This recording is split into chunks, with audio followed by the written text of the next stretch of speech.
Hello students, आज मैं आपको बताऊंगी अर्थ के आधार पर वाक्य भेद। ठीक है, सबसे पहले आपको पता होना चाहिए कि वाक्य क्या होते हैं। तो वाक्य क्या, शब्दों के सार्थक मेल। सार्थक का मतलब क्या है, मीनिंगफुल होना चाहिए, को वाक्य कहते हैं। जैसे यहाँ पे मैंने एक सेंटेंस लिखा, राम बाजार जाता है। अगर मैं इसको कर दूँ बाजार राम जाता है तो सही नहीं होगा, या जाता है राम बाजार तो भी सही नहीं होगा। तो कैसा होना चाहिए, सार्थक मेल होना चाहिए। पहले क्या आना चाहिए, कर्ता आना चाहिए, उसके बाद कर्म आना चाहिए, और उसके बाद क्रिया आनी चाहिए। तो सार्थक मेल हो गया, तो ये क्या बन जाएगा, एक वाक्य बन जाएगा। ठीक है, अब जो आज का हमारा टॉपिक है अर्थ के आधार पर वाक्य भेद, वो हम करेंगे।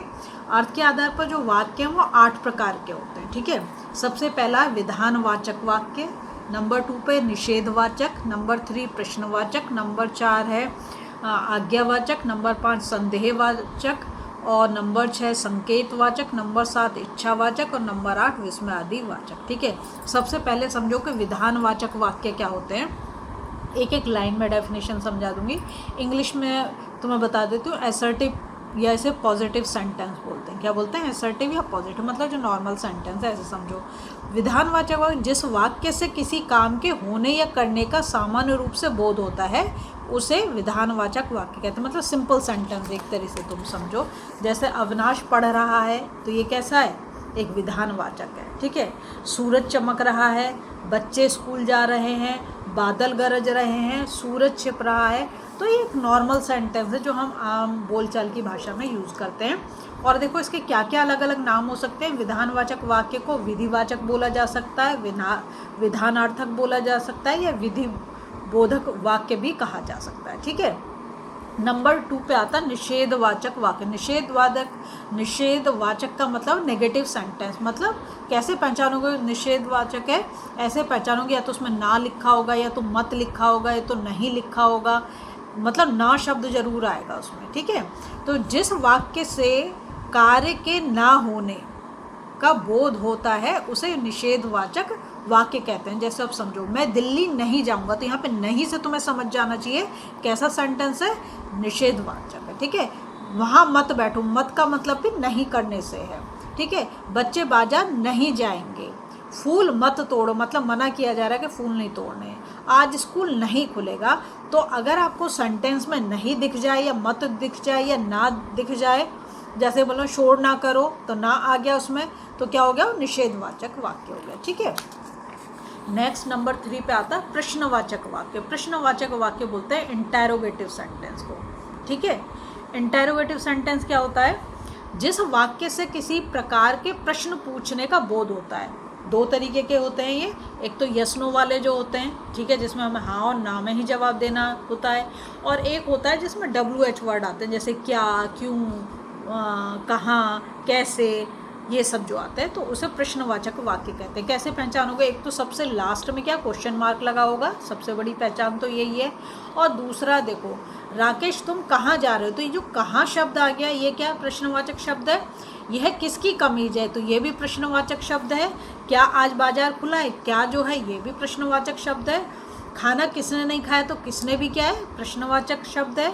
यह बस्ता किसका है, तो ये भी क्या है, प्रश्नवाचक है। ठीक है, तो कहाँ, कैसे, क्यों, कब, ये अगर शब्द तुम्हें दिख जाए और पीछे क्वेश्चन मार्क लगा हो तो क्या बोलेंगे, उसे प्रश्नवाचक वाक्य बोलते हैं। ठीक है, नंबर 4 पे आता है आज्ञावाचक वाक्य। आज्ञावाचक इम्पेरेटिव सेंटेंस को बोलते हैं, जिस वाक्य से आज्ञा मतलब तुम ऑर्डर दे रहे हो, उपदेश या तो कमांड दे रहे हो, प्रार्थना मतलब प्रे कर रहे हो, अनुमति मतलब परमिशन, ठीक है, आदि का बोध होता है, उसे आज्ञावाचक वाक्य कहते हैं। हम देखो एग्जाम्पल से क्लियर हो जाएगा। स्कूल समय पर पहुंचना चाहिए, ये एक उपदेश है।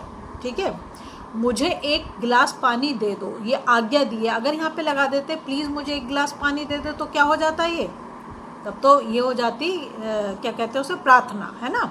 पर यहाँ पर तो आज्ञा देती, मुझे एक गिलास पानी दे दो।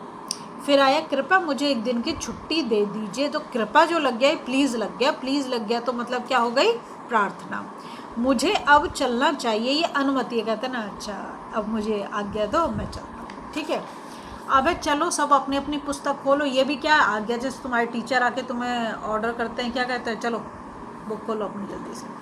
अब नंबर 5 पे आता संदेहवाचक वाक्य। संदेह का मतलब जब मन में शंका हो कि होगा कि नहीं होगा, है ना। तब जिस वाक्य से किसी कार्य के होने में संदेह मतलब शंका का बोध होता है तो उसे संदेहवाचक वाक्य कहते हैं। जैसे शायद पापा मान जाएं, तो पॉसिबिलिटी है मान जाएं शायद।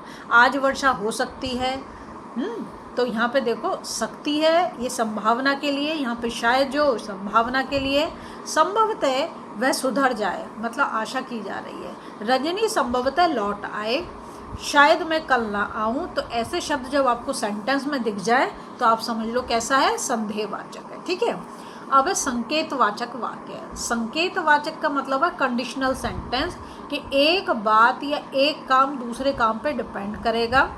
ठीक है, तो जब वाक्य में एक बात या काम का होना दूसरी बात या काम के होने पर निर्भर करता है तो उसे संकेतवाचक वाक्य कहते हैं। जैसे यदि खान पान पर ध्यान दोगे तो स्वस्थ रहोगे, मतलब आपका स्वस्थ रहना किस पे निर्भर कर रहा है, जैसा आप खाना पीना खा रहे हो उस पर। नंबर 2 मैंने उदाहरण लिया, परिश्रम किया होता तो सफलता अवश्य मिलती, मतलब आपकी सफलता किस पे डिपेंड कर रही है, आपके परिश्रम पे। अगर परिश्रम करोगे तो सफल जरूर हो जाओगे, टाइम लग सकता है लेकिन होगे जरूर। यदि वर्षा होगी तो फसल अच्छी होगी, क्योंकि फसल के लिए क्या चाहिए, पानी तो चाहिए ना, इसलिए। गाड़ी धीरे चलाते तो एक्सीडेंट नहीं होता, तो यहाँ एक्सीडेंट किस पर डिपेंड कर रहा है कि आपने गाड़ी तेज़ चलाई इसलिए आपका एक्सीडेंट हो गया। यदि जल्दी उठते तो तुम्हारी बस ना छूटती, मतलब अगर टाइम से पहले उठ जाते तो बस के जब बस जाने का टाइम है तब तक तुम पहुंच जाते, तो बस छूटने का कोई सवाल ही नहीं था। यहाँ पे तो लगा हुआ और यहाँ पर क्या लगा हुआ है, कॉमा लगा। समझो 2 सेंटेंस को जोड़ा जा रहा है किससे, तो से, और एक सेंटेंस दूसरे सेंटेंस के ऊपर डिपेंड कर रहा है, तो ऐसे को हम बोलेंगे। ठीक है, नंबर 7 पे आता है इच्छावाचक वाक्य। इच्छावाचक मतलब ऑप्टेटिव सेंटेंस, जिस वाक्य से इच्छा, आशीर्वाद, देखो यहाँ पे बड़ी की मात्रा और रेफ जो है वाक्य ऊपर है। ठीक है, शुभ कामना आदि का बोध होता है उसे इच्छावाचक वाक्य कहते हैं। जैसे यहाँ लिखा है खुश रहो, ठीक है, फिर विजयी भव, काश मैं एवरेस्ट छू पाता, ये ठीक है, नववर्ष की हार्दिक जितने भी शुभकामनाएं दी जाती हैं सब इच्छावाचक में ही आएगी। ईश्वर तुम्हें सद्बुद्धि प्रदान करे। अब आया लास्ट वाला विस्मयादि वाचक वाक्य, मतलब एक्सक्लेमेटरी सेंटेंस। इसको पहचाना बहुत ईजी है। इसमें तुम्हें क्या दिख जाएगा, एक्सक्लेमेशन मार्क दिख जाएगा, वाह, ओ, छी, शाबाश, अरे, ये ऐसे तुम्हें शब्द मिलेंगे। तो क्या है, वाह कितना सुंदर दृश्य है। फिर ओ, इसमें क्या आता है, सडन फीलिंग आती है। जैसे देखो, जिस वाक्य से विस्मय मतलब आश्चर्यचकित हो जाओ आप, हर्ष मतलब खुशी हो, शोक मतलब दुख हो, घृणा मतलब हेट्रेड हो, प्रशंसा मतलब जब हम किसी की तारीफ करें, आदि का बोध होता है उसे विस्मय आदि वाचक वाक्य कहते हैं। जैसे वाह कितना सुंदर दृश्य, आपको देख के कोई चीज़ बहुत खूबसूरत निकले, आपके मुंह से क्या निकलेगा, वाह। फिर ओह बहुत बुरा हुआ, मतलब किसी के साथ कुछ दुर्घटना हो जाए तो छी कितनी बदबू आ रही है। फिर शाबाश बहुत अच्छा खेले। तो ये शब्द आपको दिख जाए और साथ में ये क्या एक्सक्लेमेशन मार्क मिल जाए तो विस्मय आदि वाचक वाक्य होगा। अगर आपको वीडियो पसंद आ रही है ना, प्लीज़ लाइक शेयर सब्सक्राइब जरूर कर दें, फॉलो जरूर।